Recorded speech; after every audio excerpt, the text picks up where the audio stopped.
Hello and welcome back to another episode of the conversion of Lifeboat Hygge. It's a lovely morning today. It's a bit chilly. That's what you get this time of year. And the last couple of days I've been getting loads of parcels because I'm finishing off quite a few things, and especially for the plumbing, electrics and stuff, there's always bits and pieces you need to order. So I hope you enjoy this episode. Part of today's parcels are 3 double sockets. I don't need any USBs in there because I've got USBs all over the boat. Had the stainless steel surrounds and the black inserts because that kind of fits with the theme we're following. And the other big box had some hoses in it for both the sea toilet, 25mm and 19mm, and also for the for the kitchen sink. So with these bits arriving, I can actually start putting stuff together and leave them where they are, so they are kind of permanently fixed, which is a big step forward, of course. So I think within the theme of anything, if anything can go wrong, it will go wrong. This electric box is not going to work out for me. You can tell how much of a spaghetti it is. There's just too many wires coming in. Not happy with it. So what I did was order another box with more space, more switches in them, so I can make a nice neat job, because on the outside it didn't look too bad, especially that side looked quite neat, but on the inside it's just coloured spaghetti. Don't like it. I also ordered a thicker cable to actually take the mains into the boat. I just want it bomb proof and secure and safe. So hopefully by the end of this week the new box will arrive, so you probably won't see it in this video. But I'll keep working away at it and making it so it's safe to use, which, especially with the shore power, seems like a good plan to me. So there we go. As I mentioned before, one of my priorities is getting the dining room table in, which I've sanded this morning. And I just finished the seat on this side. I say finished, but it never is.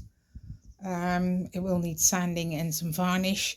But anyway, the thing I need to do before the table can go up is clad the back wall there with the same oak faced ply, so that all looks nice then and kind of ties everything in.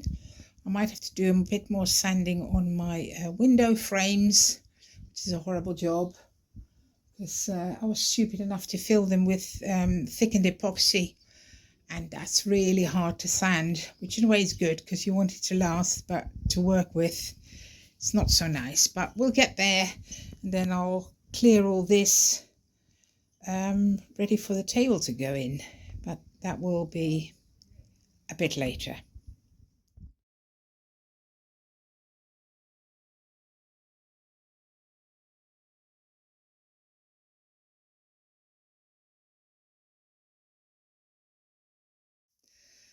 So I managed to get the dining room table in with the help of Paula.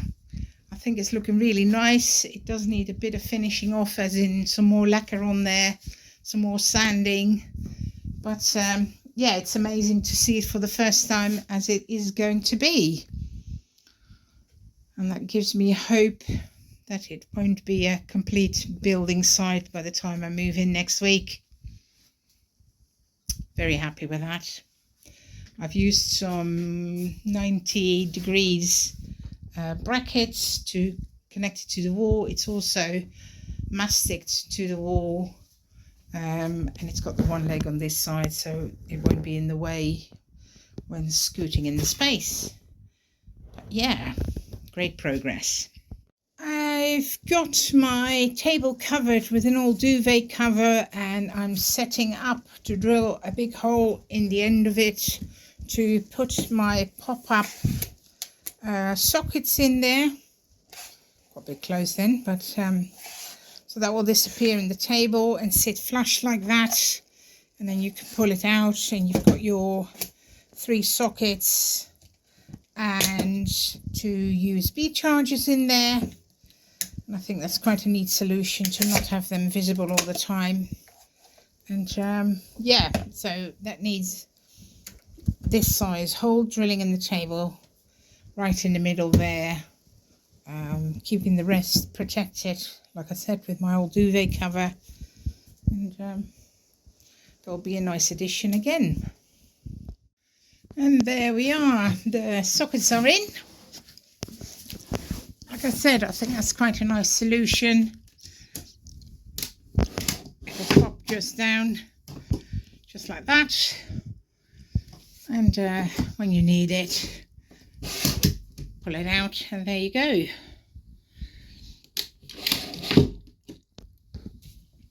Yep, I think that's kind of a cool solution. The table still needs a couple of more layers of lacquer, but even with the shine on it now, it still needs a bit more building up, so it won't get scratched or anything that easily.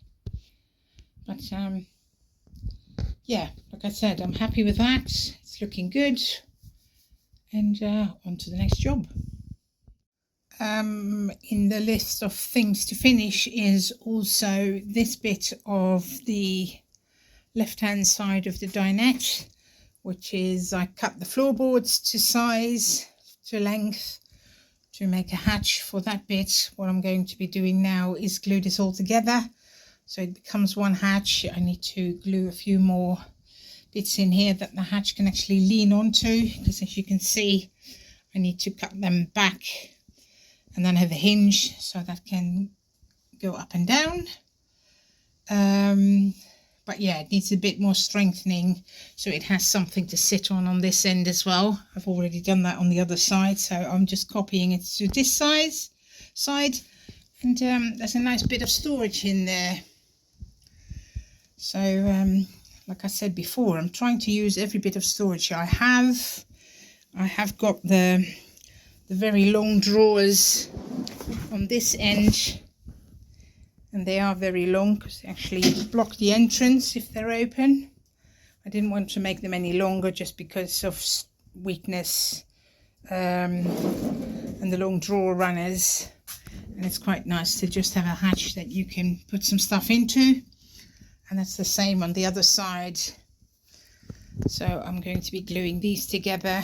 I'm using polyurethane glue for that because that goes off quite quick and fills gaps and everything else. So I'll cover the seat first with a bit of cloth, get my sash clamps out, and make that into one. It's a good thing you can't smell anything on YouTube, because I've been painting the forward cabin and the stench in here is horrendous at the moment. I varnished the pillars for the bed and given all this another coat of cream paint, so that's all done and ready for me moving in. So that's a good thing, to have one space that is kind of 99% finished and ready to be inhabited. So we're at the end of another episode. It's raining outside, just for a change. I've been doing loads of little bits and pieces. The big thing is, of course, that the dining room table is in. I'm still waiting for things to glue up, to go off and get sorted. But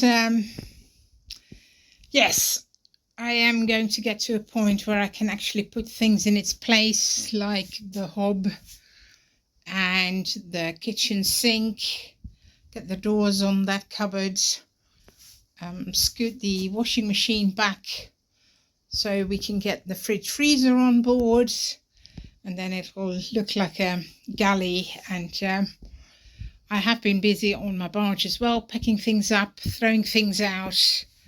It's a bit hectic, and it will be for the next 2 weeks or so, but we're definitely getting there.